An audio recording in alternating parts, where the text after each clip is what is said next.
So I don't know about you, but every now and then I like to enjoy a good cigar. And for the longest time, I've wanted to make my own humidor. But whenever I searched for a design, whatever I found, they all kind of look the same. You know, just a basic rectangular box, really shiny finish on the outside. You know, they kind of all look the same. And I wanted to make something a little more special, something a little unique. So that's what we're in for today. I'm going to be making a really cool humidor, and I'm going to be combining it with both regular woodworking and CNC. So on the CNC, I'm going to be introducing textures, and the outside of the box will have this hand-hewn kind of chiseled texture to it. I don't know if you guys, you'll see this all over kind of like on Instagram and stuff like that. It's quite the craze in the woodworking world. And so I finally decided to attempt it and dive into it in Vectric. I'll show you that as well, how to go ahead and set up the tool paths for it. And we'll carve it on the machine itself for the exterior of the humidor.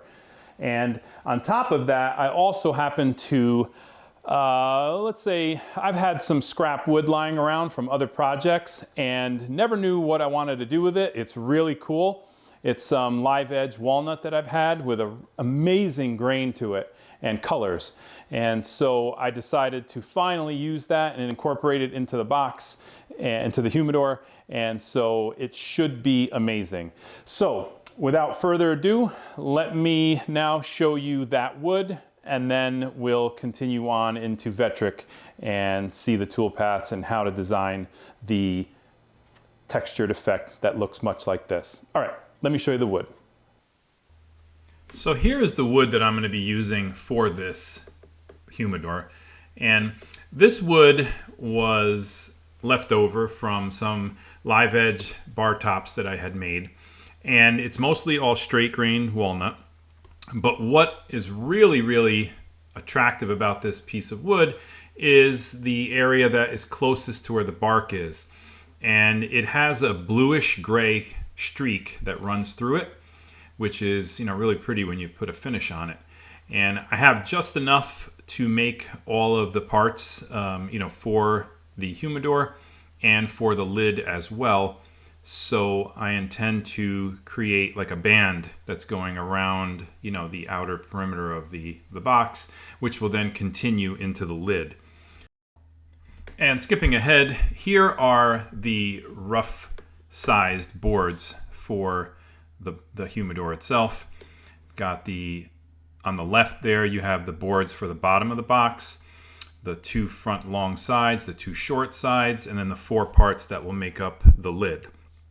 And again, I skipped over, the tedious board prep and just showed you the rough boards here. So now let me show you how I put together the boards for the floor of the box. Okay, so I'm over at my press and I'm gluing together the floor of the humidor, the box. And so I have to do a little bit of precision gluing because, well, I've already sized the boards for the floor and I can't have any like warpage or anything like that, or be slightly off from when it glues up, because I can't surface it. I have it dimensioned already, and so yeah, I kind of missed a step. I got ahead of myself, and so anyhow, this is just an easy way to get a precision glue up and not have to worry about surfacing it afterwards. So what I've done is I have it lifted up off the surface a little bit with a 3/4 inch piece of MDF. I got some wax paper so that it will not stick to it. I'll use that on both bottom and top. And so I'm just going to put my boards together, create my glue seam there. And again, I'm not worried about the squish out because that's not going to be a factor. I'll just sand that off lightly afterward.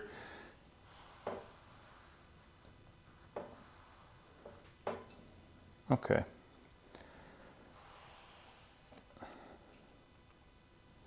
So now what I'm going to do is I'll clamp it together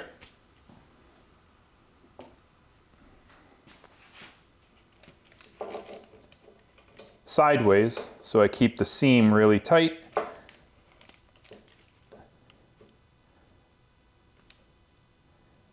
There we go.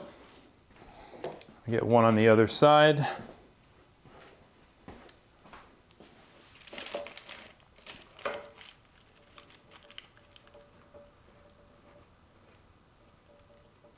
So then I put another piece of wax paper over the top. And then I've got another piece of MDF, which will act as a spacer to clear the clamps so that I don't hit them. And then I can put my pressing plate on top.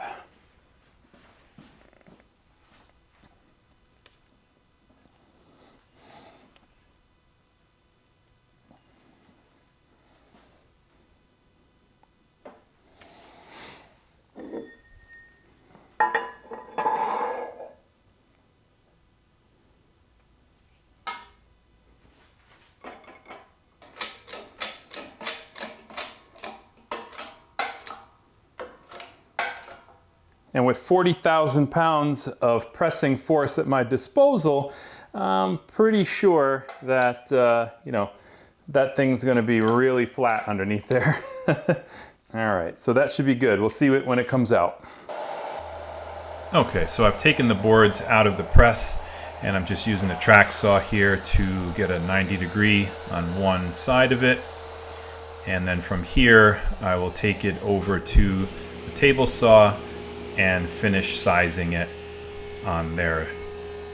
As you can see, I'm just doing the other edge, and then I'll flip it around and also rip it to width. Okay, so let's head over to Vectric and see how to create the textures. All right, so I'm here in Vectric Aspire, and I've already set up my board here, which is 18 inches long, 16 inches tall, and at a height of 1 inch thick. So this one's really simple to set up. So once you have your dimension of your board entered, you just want to go ahead and draw a rectangle around that 1 inch larger than the one you currently have. So for this one, I will be 19 by 7. I'm going to create that rectangle, and I will locate it, align it to the material. All right, so the importance of this rectangle is that that is what you're going to base the tool paths off of. And the reason that I use this rectangle is because I tried it originally without it. And when the machine goes to make its first pass along this edge of the board, it skips a lot just because of the pattern, and you end up with missed pieces that are just not carved. So if you start back here, when it runs the toolpath, it makes a nice consistent first row across the piece and at the finish back here. So it's better to make it a little wider than your actual board. All right, so now that you've done this, it's that simple. We just go over to the toolpaths and we'll set up our material here. It's 1 inch thick, same as always. That's how I set mine up, left front corner, material surface. I'm not gonna change any of this other stuff. That's all good. All right, so from here, it's very simple. Just go to texturing toolpath and we'll open that up. And so there are a lot of choices in this toolpath, and that is what makes the texture look the way that it does. So you can spend a lot of time playing around with all these different settings, which I'll get into, and the tool itself, because they will change the look of the texture that you're going to create. So you need to use a ball nose tool, all right? And for mine, what I'm using a 2-inch ball nose end mill.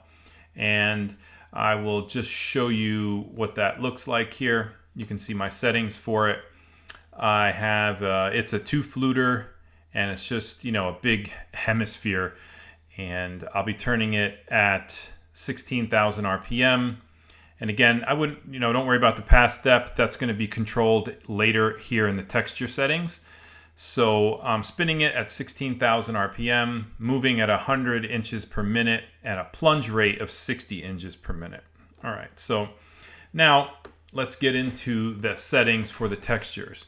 So this first setting will be your maximum cut depth. And what that is is basically what it says, is that that is the maximum that the bit will, travel down into your workpiece from the surface.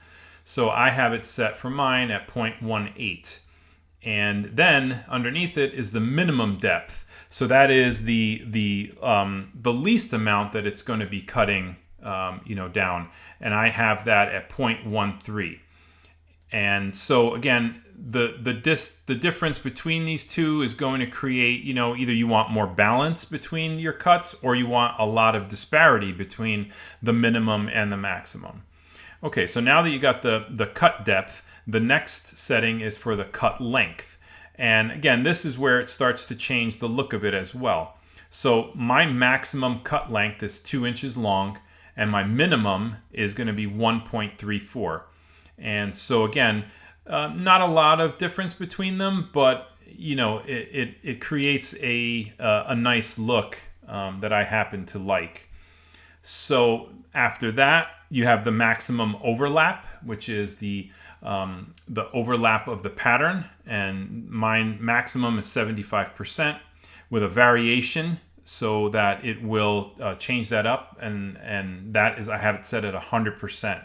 So I want it to be a little variable there. The next setting is step over, and that's how much, obviously, the ball end mill is going to move to the next path. And I have it set at 0.7 inches with a variation of 0.105 amongst each different one. I want my rows kind of consistent so that it looks like it was done by hand. That's the purpose of doing it for me. And you can put it on an angle. I'm on 0 degrees, which means it'll be cutting across the x-axis here. And if you wanted to, 90 degrees would put you this way. So depending on which way you want the pattern, you can do it. You could even do it on a 45 and it'll cut obviously this way. But for what I'm doing here, I'm strictly staying at 0. And again, no boundary offset here. So, okay. And again, my start depth is at 0 inches. So I'm starting right at the surface. The big thing, like I said, is the diameter of the ball nose that you're using. If you're going to use a small ball nose, you're going to get very narrow lines, that could be deep, depending on how you set it up here. But to create that more hand chiseled look, that most people are looking for, you need to use the bigger ball nose end mill, like a 2-inch, 1 3/4, inch and a half, something like that. But the best look that I found is the 2-inch. And unfortunately, that only comes on a 1/2-inch diameter shaft.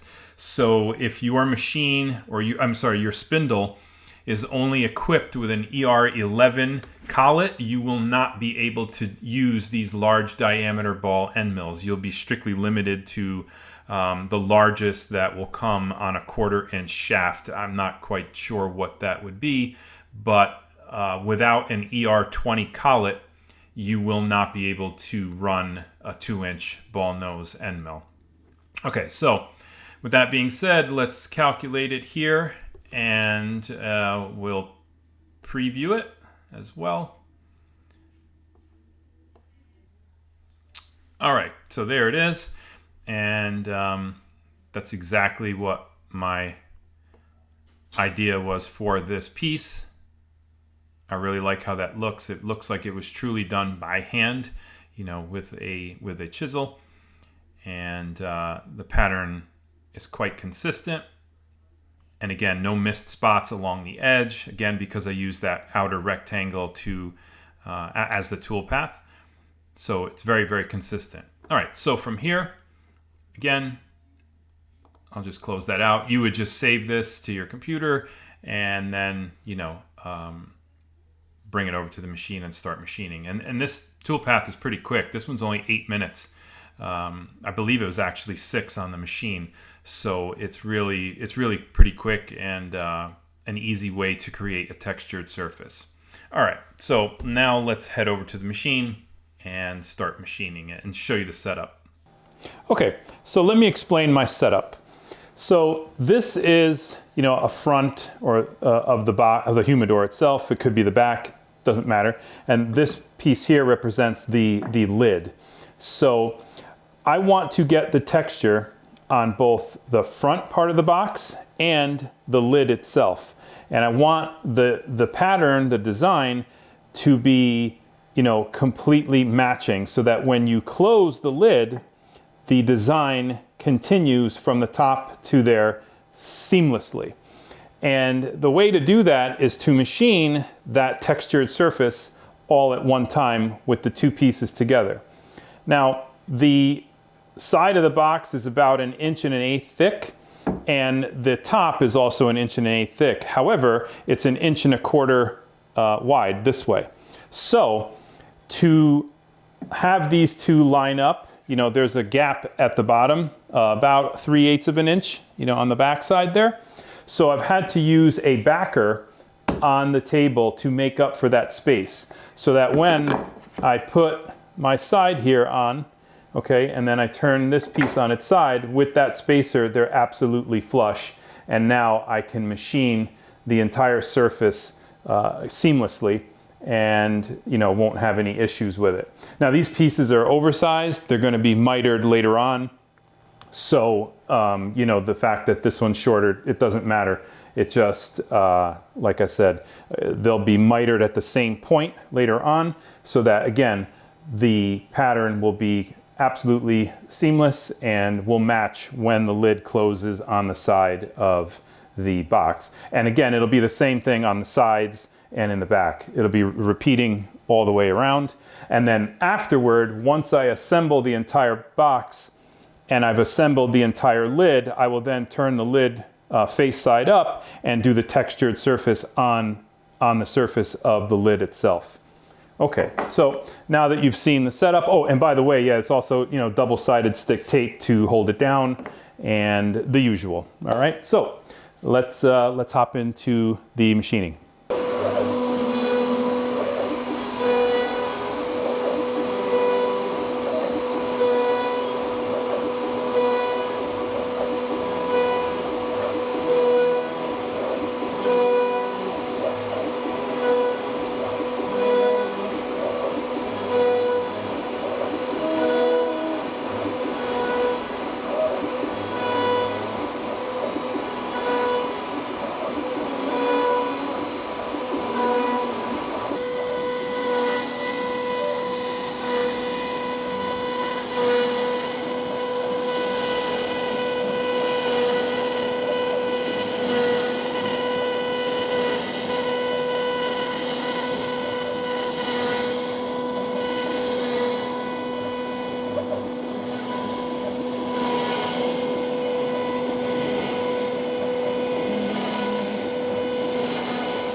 All right, so here it is after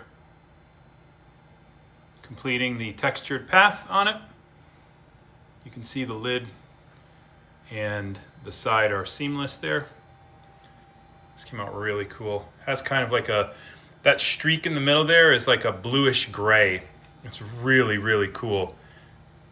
I can't wait to see what this looks like when I put the finish, you know, on it afterwards. It's going to be incredible.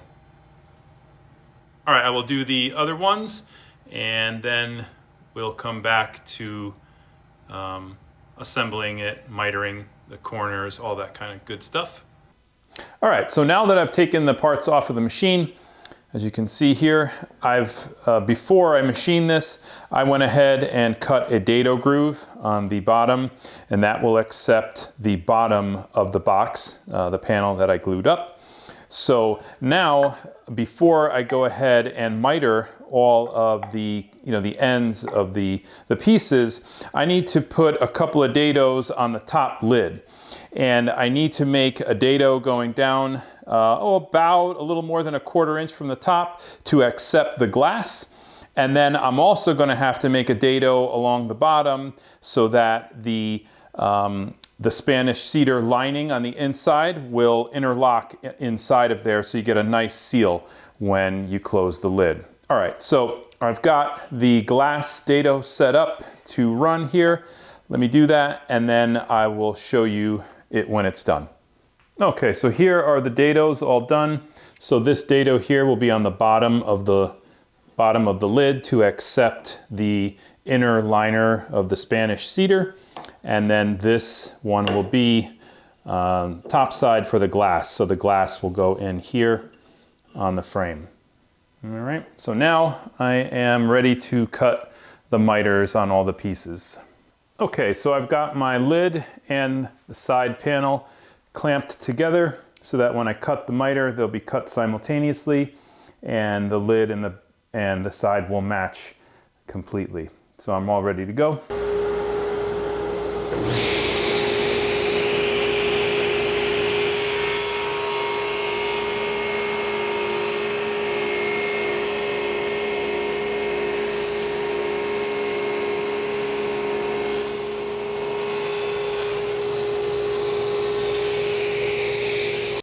All right, so I have dry fit the box together.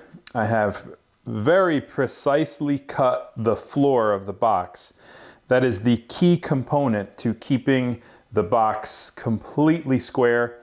And now that I'm about to glue it up, and I'm going to use a band clamp to do so, without the floor, let's say it's such a tight fit, it's what keeps the side panels from wanting to walk on me as I go to clamp it together.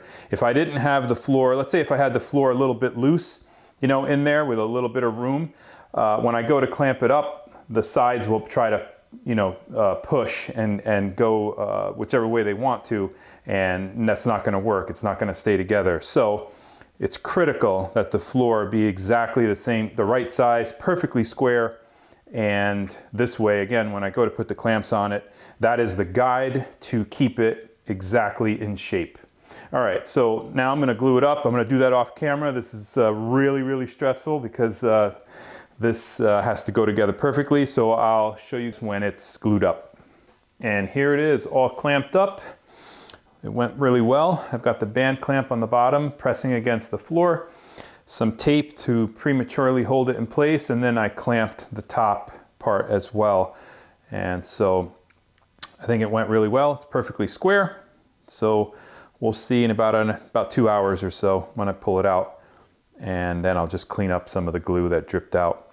Not worried about the glue drip out on the inside. That's going to be covered by Spanish cedar, the liner anyway. So, after I clean it up, it's never going to be seen. So all in all, really well. All right, so now I'm trimming up the Spanish cedar to line the inside of the box.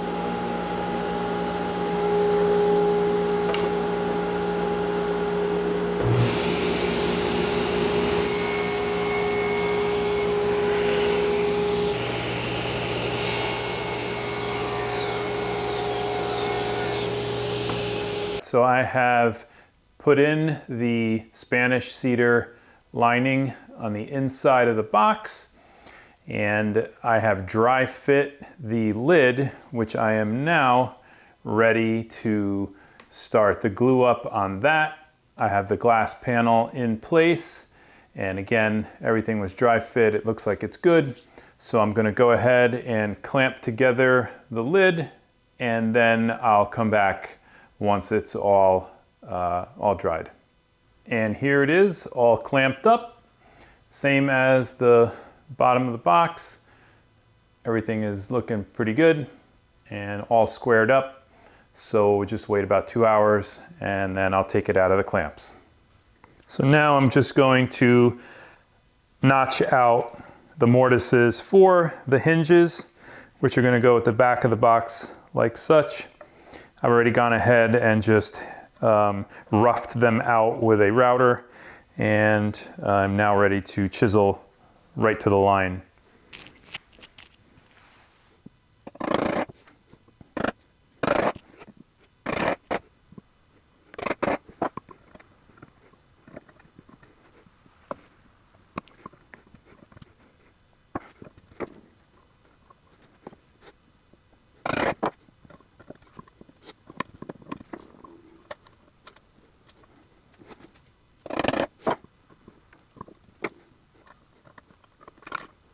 All right, so I got the hinges in and it's working really well. I've taken out part of the Spanish cedar from the inside. I'm getting it ready now to sand it and to get it ready for the sealer. So everything is looking great. I also went around and I used a round form, for the sanding block, and I straightened out all of the corners. They were, slightly out because of the design, the way that they met up with each other. So I made them all perfect now all the way around. And so I'm just gonna, again, go ahead, start sanding it and get it ready for the sealer. So we're all sanded. I've got the glass taped off and I am ready to start applying the sealer.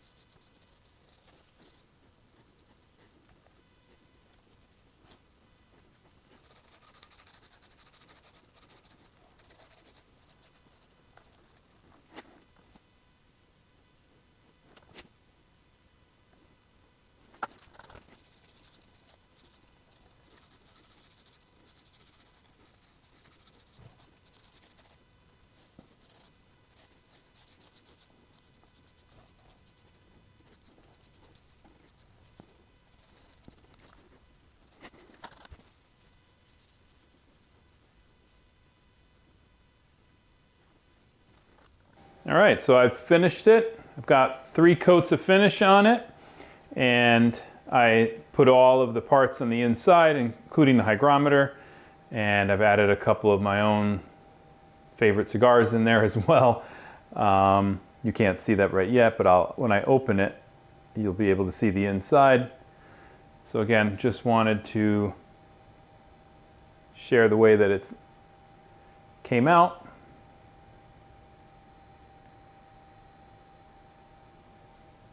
I love the colors on it. It's really, really, really cool. And it has kind of like a velvet look to it where it changes colors as you rotate it as well. It's really pretty cool. And then again, the inside you can see as well. Plenty of room in there to hold a lot of cigars. Well, I'm super happy with the way this one turned out. I finally got to figure out how to do these hand chiseled texture that I've been seeing everywhere and have wanted to replicate it. And so now I finally pulled it off and it looks really great. I also got to use wood that's been lying around that I've been dying to make something out of, and well, I finally got a humidor. So a win-win all around. I hope you got to learn something from this one, and if you did, please be sure to give me a thumbs up, hit that like button, and please don't forget to subscribe. All right, with that, I will see you on the next one.